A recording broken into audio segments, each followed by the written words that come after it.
We are delighted to have two very distinguished speakers for today's roundtable. It is a great honor to welcome Pak Pahala Mansuri, Vice Minister of State-Owned Enterprises, as our special guest and keynote speaker. Pak Pahala oversees more than 12 holding companies in industries ranging from forestry to healthcare to oil and gas within the ministry. It is no exaggeration to say that Pak Pahala oversees a wide portfolio of companies that touch just about every sector of the Indonesian economy.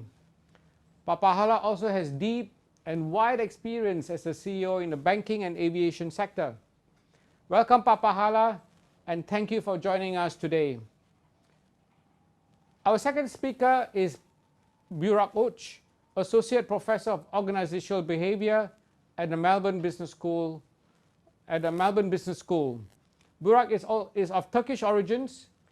Our roundtable will start with a presentation from our keynote speaker, Pak Pahala, followed by a fireside chat between the Vice Minister and Associate Professor Burak. We will then divide all of you into 5 breakout sessions, where Associate Professor Burak will lead you in an exercise with the question, how do we define talent in today's world? Professor Burak, just a bit of information. So, of course, particularly during the time of the pandemic, like what we are actually seeing today, the role of SOE is particularly strategic to kickstart the economy, particularly by encouraging investment to continue to be kickstart in Indonesia, and also to do a lot of the strategic assignments, particularly to kickstart the economy, as well as providing very strategic sectors, services to Indonesians. So, for example, what we are actually seeing right now, the SOEs, particularly the pharmaceuticals, are responsible to bring in vaccines to the country, and also to make sure that there is enough hospital beds that are actually ready to be able to provide hospitalization service to Indonesians, whether it is actually related to COVID or not. And I've actually been very fortunate. I've been in the SOE in Indonesia starting about 2003 at that time, joining Bank Mandiri, and then later on I've been assigned to various other SOEs, such as becoming the CEO of Garuda Indonesia, and then the CFO of Pertamina, and becoming the CEO of the Indonesian Mortgage Bank, Bank Tabungan Negara, and now being asked by the minister to help him becoming the vice minister. And I think it is, I think the topic is about talent developments, and I want to reflect back a little bit about what my ex-boss is actually saying me about what is actually required in talent. And I think my ex-boss has always told me that talent is you can delegate everything, but you will never be able to delegate talent management. Meaning the choices of people that you make is obviously, as you move up the ladder into the more senior level, it will be more difficult for us to be able to delegate the selection of the people and the talent development that is actually our responsibility. And I think it is widely being researched that most of the organization that is actually high performing, the top management really focus the majority of the time actually doing talent development. So I think maybe 50%, 60%, and we know that that is probably not the most easiest thing to do, to be able to spend the majority of the time on people's development, people's selection, people's development and making sure that we have systems and process to make sure that the best of the people are being promoted and being developed appropriately, and the not so good performers and the people with less potentials is actually not being developed uh, as good as the people who's actually high performing and high potential people. So I think that is, as a background, I guess it is something that there's a lot of, I guess, theories and frameworks and all that about talent. But I think at the end of the time, at the end of the day, it's all about spending time and making sure that we are actually able to select.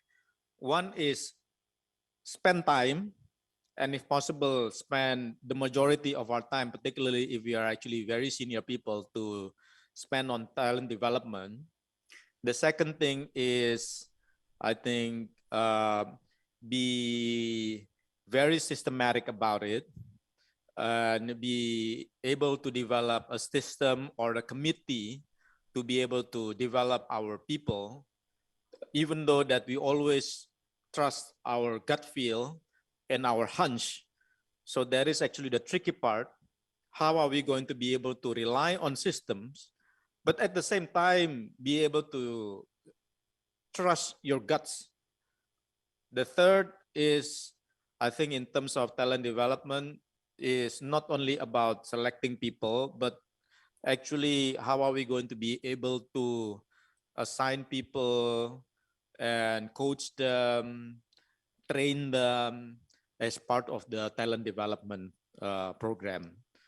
So those are the three things. I think pretty much I'm done with my presentation, but to substantiate with the remaining of the time, I'll just present my slides. Next. I think as an SOE, we of course have to follow the vision of the president. And I think the 5 priorities of the president of the Republic of Indonesia, looking at the challenges. I think the other question that I did have was, Shoaib, if I have time, Sure. was the distinction between KPIs and the behaviors. I mean, as an organizational psychologist, we tend to just like spend days and months and years to explain the difference between those two to the people in the corporate world. And we frequently say that instead of only focusing on the result, which might be sometimes beyond the control of the individual, also focus on the behavior, what people do day in, day out. Do you see the same distinction? And is that the reason why you're making that distinction in your slides, not to just basically make SOEs or any other corporations in Indonesia only focus on the outcomes? I think KPI tends to make people very focused on results, right? And I think that is probably at the end of the day, results is what our main stakeholders really evaluate us. But I think in practicality, actually, to get the results, you need to get the right behaviors, you need to get the right attitude, you need to be able to to go just beyond just the results. So I think at the end of the day, they will need to, I think 2 things that I want to say. One is obviously when we evaluate something, we should not only look at results, because people tends to game, people tends to just focus on those results no matter what, gitu kan.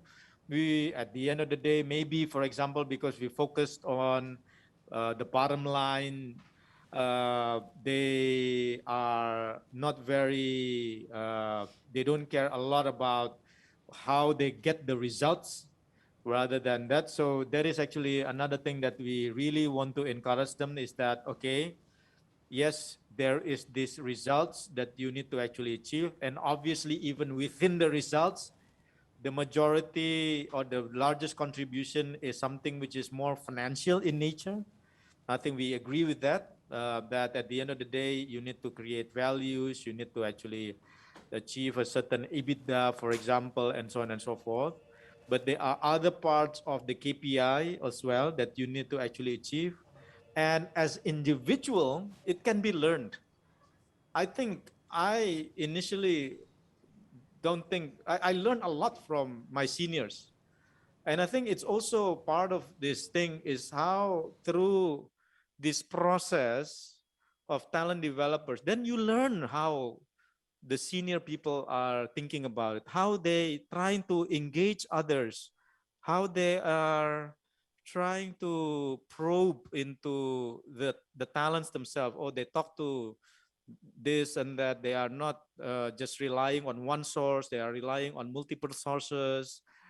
They're gauging others to actually talk with, what do you think about their so I learned that is actually a very important part of talent development skill. And perhaps think of talent as perhaps a concept that's not necessarily belongs to the individual, but perhaps belongs to the group or the organization itself. Would you agree with this somewhat bold statement, if I would make one? Sorry, I don't get the question. Can you repeat that again? Sorry. Sure. The question that I do have for you, Minister, is: do you think that talent is something that belongs to the individual, or when we think of how individuals act, behave, or perform in the organization, it all depends on who's next to you, what is the type of job that you do, what are the resources you have, how much support that you do get. So it's not necessarily something I do, right? It's something that I do in conjunction with all the context that surrounds me. And if I can provide the right support, provide the right skills, knowledge, skills, abilities, put the right person to the right job, then can I say that I can create a talent from anyone in the organization? Yeah, I don't know about that. Yeah, I think there are people who are fortunate enough when they were kids, when they're growing up, that they are being trained the way they're thinking to become and have the growth mindset, gitu kan? And be able to develop this skill to continue to grow and continue to learn new things.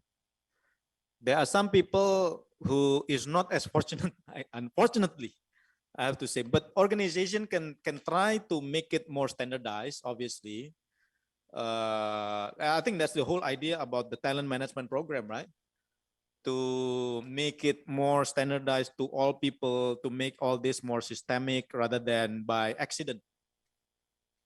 But I think at the end of the day, you know, there are people who is more fortunate because they have parents who are teaching them the right kind of growth mindset, or they have the right kind of mentor to teach them how to do it, gitu kan? But I guess it can be minimized by this talent management system. Papa Paula's presentation, that was very much, it made me very happy, was performance. We frequently say in organizational psychology, organizational research, performance is not the outcomes or the results. Instead, we say that performance is not effectiveness. And yes, of course, the very first question is that when you differentiate between behaviors and the outcomes, people frequently say that, but behaviors are not always observable. And it makes it difficult for us to understand whether or not it's this type of behaviors that predicts this. It literally goes back to this point of cracking the code. I mean, AC was talking about the most successful organizations are the ones who basically put the effort and the time to come up with a talent management system, which goes back to this. So what is it that those behaviors that people engaging in the organization translate into certain outcomes? And which requires, and I'm going to show you in a minute, which requires for you to measure these things. Then the question does become, if you really want to understand what drives individual performance or job attitudes, then you can actually make this question about who you are, how people perceive themselves, how they feel like, what motivates them, how they interact with other people, and how do teams function when you put them together, those individuals. Then some of these questions can be tackled by selection, given that we cannot really change who people are after a certain age, or it becomes a question of culture, as Bapa Bahala was talking about, with organizations in this Asian region over the past 6 to 7 years. You can see my contact details on the slides, and I'm grateful and happy that I have met you and look forward to your feedback. It was a great privilege and a humbling experience for me.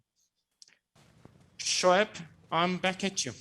Thank you very much, Burak, I think for a very succinct but also very thought-provoking wrap-up, yeah, of our session this morning. I think Papahala really got us thinking about this whole idea of talent. How do you define talent? How do you grow talent? You know, I would say that Indonesia does not lack talent. We have 260 million people.